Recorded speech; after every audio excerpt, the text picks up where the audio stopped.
Pemilu 2024 sudah selesai dilaksanakan pada 14 Februari hari ini. Sekarang, tinggal menunggu penghitungan suara untuk menentukan siapa yang menjadi pemenang. Berdasarkan sejarah, pemilu 2024 bukanlah pemilu pertama yang dilakukan di Indonesia.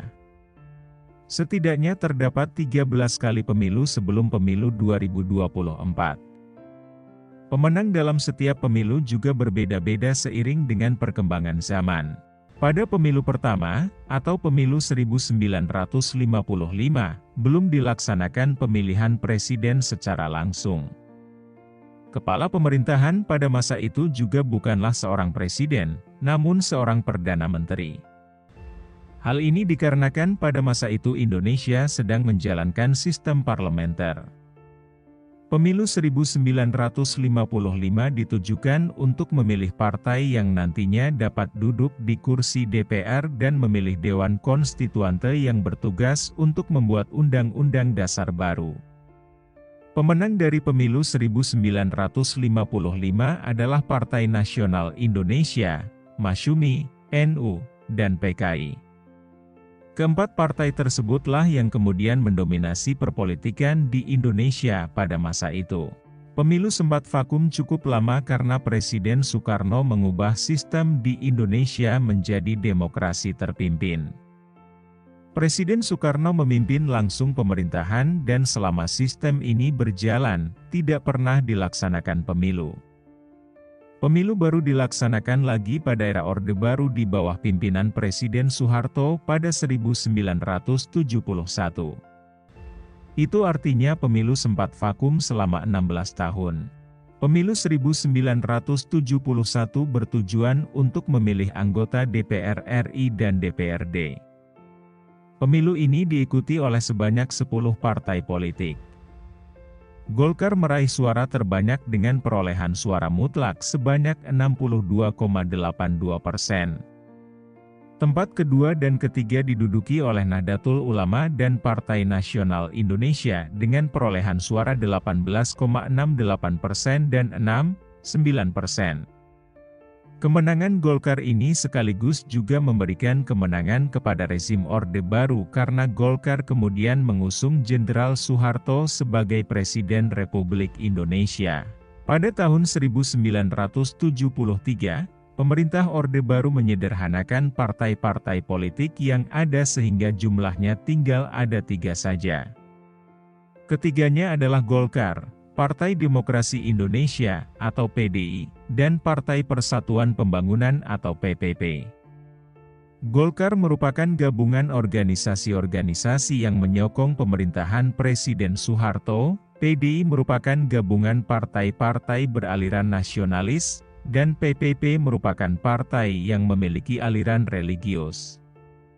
Meskipun kontroversial, namun pemerintahan Orde Baru berpendapat dengan penyederhanaan partai-partai politik yang ada maka kondisi politik di Indonesia akan lebih stabil sehingga proses pembangunan di Indonesia akan lebih cepat tercapai. Berturut-turut pemilu berikutnya pada era Orde Baru dilaksanakan pada tahun 1977, 1982, 1987, 1992, dan 1997. Dari keseluruhan pemilu tersebut, Golkar selalu berhasil menang mutlak dibandingkan dengan PDI dan PPP. Hal ini menyebabkan Presiden Soeharto yang selalu diusung sebagai presiden oleh Golkar pada setiap pemilu meraih posisi yang aman. Bahkan pada tahun 1997, Golkar meraih suara hingga 76%. Sebuah perolehan persentase kemenangan yang fantastis dan belum dapat ditandingi oleh partai manapun hingga masa kini. Seiring dengan kemenangan mutlak Golkar pada tahun 1997 tersebut, justru kondisi politik dan ekonomi di Indonesia menjadi semakin tidak stabil. Banyak pihak yang merasa tidak puas dengan kepemimpinan Presiden Soeharto. Pada akhirnya di tahun 1998, terjadi sebuah peristiwa bersejarah yang mengubah peta perpolitikan di Indonesia, yaitu reformasi. Salah satu tuntutan reformasi adalah mengadakan pemilu yang lurus, bersih, rahasia, jujur, dan adil. 1 tahun setelah peristiwa reformasi, dilaksanakan pemilihan umum yang diharapkan berbeda dengan pemilihan umum pada era Orde Baru. Pada pemilu 1999, masyarakat dibebaskan untuk turut serta mendirikan partai politik dan ikut dalam pemilu. Di tengah gelora kebebasan politik yang membara, terpilihlah 48 partai politik yang lolos untuk mengikuti pemilu 1999. Pemenang pemilu 1999 adalah Partai Demokrasi Indonesia Perjuangan dengan perolehan suara 33,74%. Golkar sendiri, yang selalu meraih kemenangan mutlak di 6 periode pemilu sebelumnya, menduduki posisi kedua dengan perolehan suara 22,44%. Inilah untuk pertama kalinya Golkar tidak menjadi pemenang pemilu sejak pemilu tahun 1971. Melalui mekanisme pemilihan di MPR, Abdurrahman Wahid atau biasa disebut Gus Dur, terpilih sebagai Presiden Indonesia.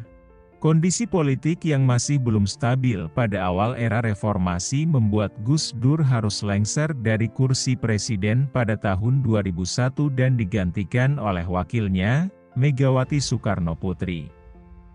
Pada tahun 2004 diadakan pemilihan umum presiden secara langsung untuk pertama kalinya.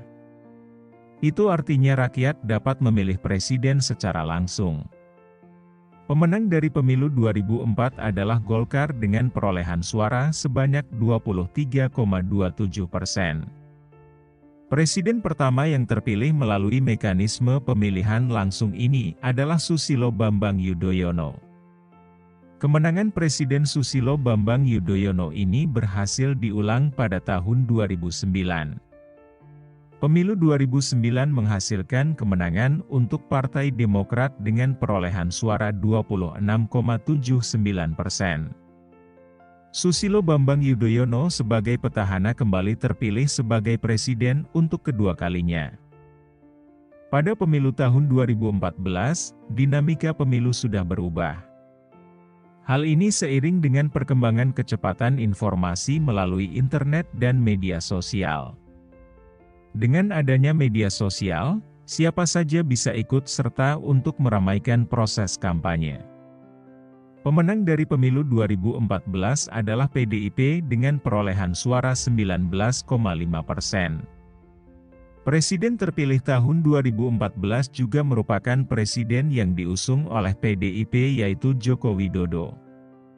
Pada tahun 2019, peta politik tidak jauh berbeda. PDIP tetap tampil sebagai pemenang dengan 22,26% suara dan Joko Widodo kembali terpilih sebagai Presiden Republik Indonesia.